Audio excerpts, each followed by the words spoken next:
పరిస్థితిని బట్టి చాలా పెద్ద సమస్య ఉంటుందని అనిపిస్తుంది. ఇది అమెరికానో యూరోపో కాదు, ఇది భారతదేశం.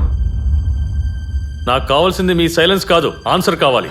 ఈ రోజు 7:30కి వాళ్ళ సెకండ్ ఇంటర్వ్యూ ఎయిర్ లోకి వస్తుంది. 8 గంటలకి ప్రైమ్ డిస్కషన్. ఏమైంది సార్ ఈ రోజు మన న్యూస్ ట్రాక్ డిస్కషన్? నమస్కారం, న్యూస్ ట్రాక్ కి స్వాగతం. రాజధానిలో మావోయిస్టుల సంచలనం, సురక్షిత లేని ప్రతిపక్షం.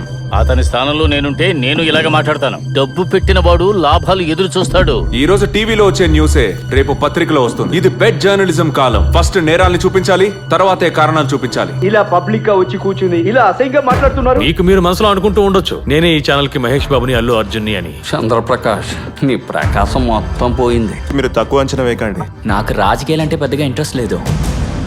ఒక 2 స్టోరీలు గానీ దొరికితే మనం తప్పించుకుంటాం రా. సార్, స్టోరీ కొత్తగా కావాలంటే మన రిపోర్టర్స్ కి జీతం ఇవ్వాలి. నీకు జీతం ఇచ్చేది నేను చెప్పింది చేయడానికి, వాళ్ళ బండ్లకి పెట్రోల్ పోయించాలి, భుజం మీద చేయడానికి కాదు. దీని గురించి ఏమీ తెలియకుండా ఛానల్ మొదలు పెడితే ఇలాగే ఉంటుంది.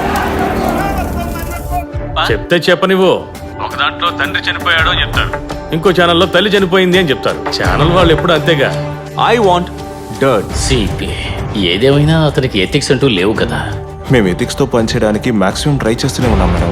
ప్రజలు ఒక రోజు ఖచ్చితంగా నిజం తెలుసుకుంటారు. ఇది నిజమే, 50% నిజమే.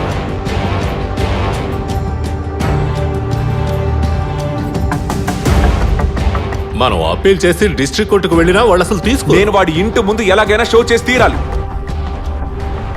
నాకు ఒక హెల్ప్ చేయండి. Provoke him.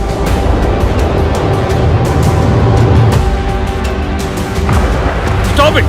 Stop it!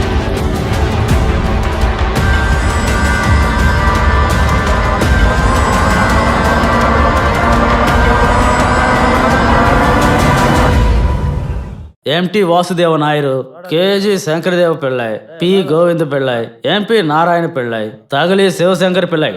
అర్థమైందా? అన్నట్టు వీళ్ళందరూ ఏ జాతీయ పార్టీకి చెందిన వాళ్ళు?